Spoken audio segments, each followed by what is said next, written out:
Allez, on attaque le plastron. Pas de tondeuse. Je travaille tout à l'effileur. Alors déjà, tout ce qui est au niveau en dessous la tête là, je coupe court. Ça vous évite que le poil il pue. Parce que comme le Terre-Neuve boit comme un cochon, c'est toujours humide, ça frisote, ça sent pas bon. Mais même si vous ne lavez pas votre chien tous les mois, moi je vous conseille de laver le plastron une fois par mois. Ou surtout à cette époque-là, hein, vous allez dehors, au jet d'eau et à une cocotte. Donc là, on y va. On coupe.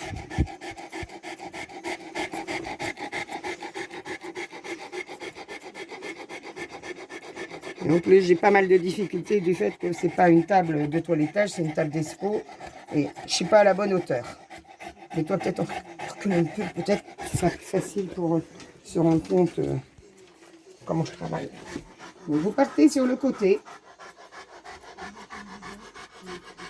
Et vous allez vers le milieu du chien.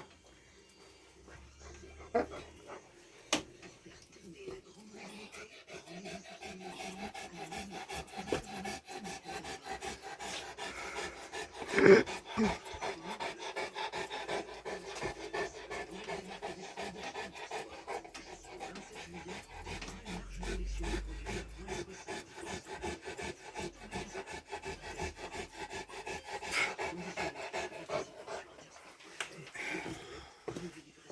Vous avez fait un côté, faites l'autre.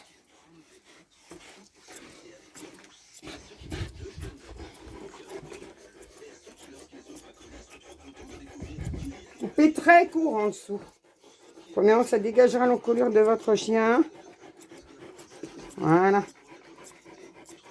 Ce que vous avez fait d'un côté, vous faites pareil de l'autre.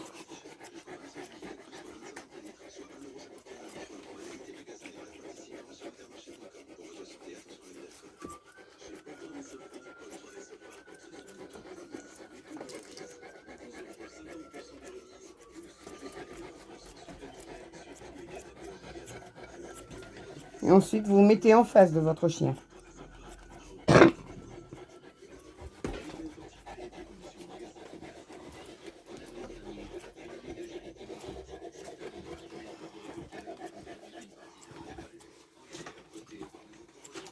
Je fais une petite pause, hein, parce que croyez-moi que c'est pas facile de tenir et tailler en même temps. Wow. Ils ont la tête lourde.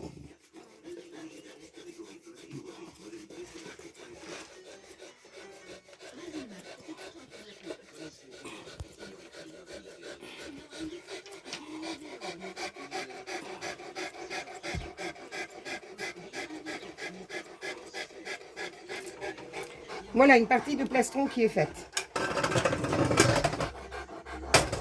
Après, vous mettez en face votre chien.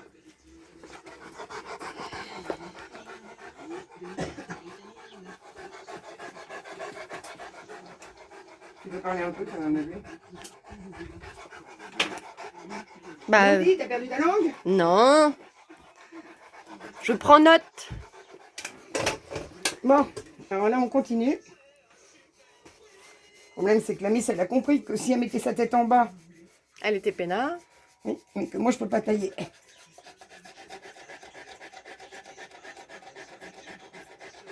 Voilà.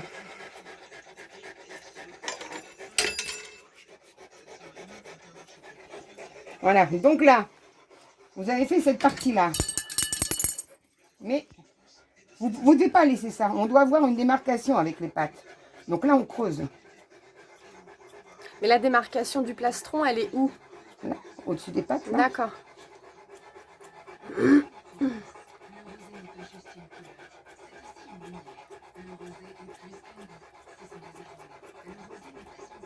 Vous ne devez pas avoir de poil du plastron sur la patte.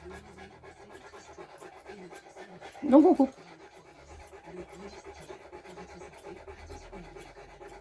Voilà, on commence déjà à avoir une démarcation là. Et exactement pareil entre les pattes. Alors moi ce que je conseille entre les pattes, c'est le seul endroit où j'utilise le ciseau droit.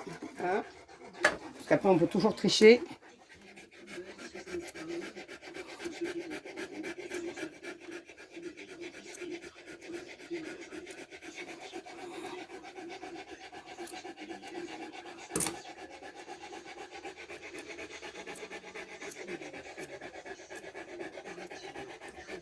Voilà, on a déjà coupé pas mal. Hein. Faut couper plus court hein, aussi, hein, mais après, moi j'aime pas les coupes trop courtes, alors je préfère tout faire plus souvent et que ça reste un Terre-Neuve avec du poil. Voilà, donc après, là vous allez couper droit, donc avec vos ciseaux droits, donc vous fignolez avec vos sculpteurs. Voilà, donc là, vous avez vu, j'ai bien creusé par là, je vais en faire autant de l'autre côté. Hein.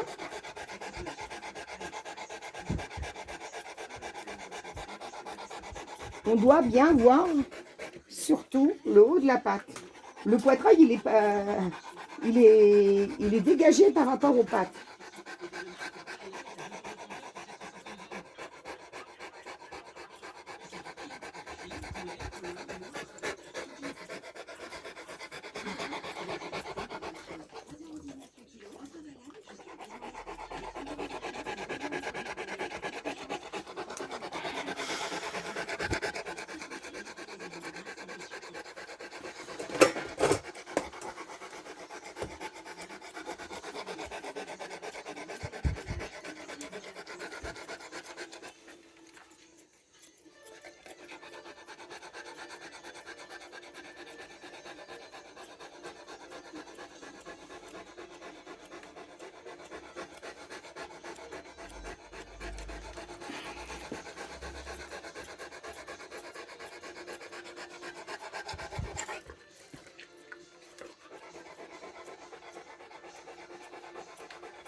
Vu d'ici, c'est fastoche.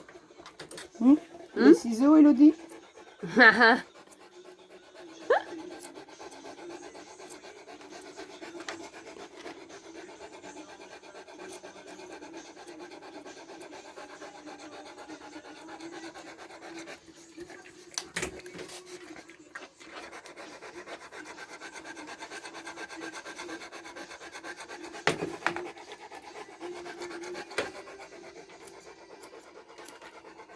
Et en plus, quand on laisse trop de pâte entre les pattes, on raccourcit le buste du chien. On a l'impression qu'il a les pattes courtes. Je ne sais pas si vous avez déjà remarqué, quand vous prenez des photos, et ben votre chien, on dirait qu'il n'a pas de pattes. C'est parce que vous ne coupez pas assez court à cet endroit-là. Ça les tasse un petit peu. Ça les tasse complètement. Ouais, alors en plus, si c'est un petit chien, bon, alors je vous explique pas. Hein. Si c'est pas un Terre-Neuve grand modèle, c'est encore plus cata. Alors, comme je vous ai déjà dit dans des vidéos précédentes, le Terre-Neuve n'est pas une caricature. Hein. On doit toujours tailler de manière à ce que ça reste quand même un peu naturel. Donc jamais de coup de droite. Hein. Essayez toujours avec les fileurs d'essayer de modeler un peu ce que vous avez fait, de manière à ne pas ressembler à un chien qui a été coupé par un enfant de 12 ans. Quoi. Hein. Coupe au carré, on ne connaît pas sur le Terre-Neuve. Bon, ah, voilà.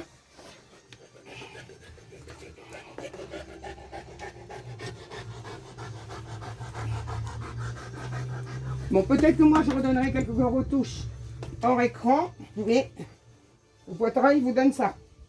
Du bombé. Le Terre-Neuve doit avoir un effet de puissance au niveau du poitrail. Voilà, à tout à l'heure.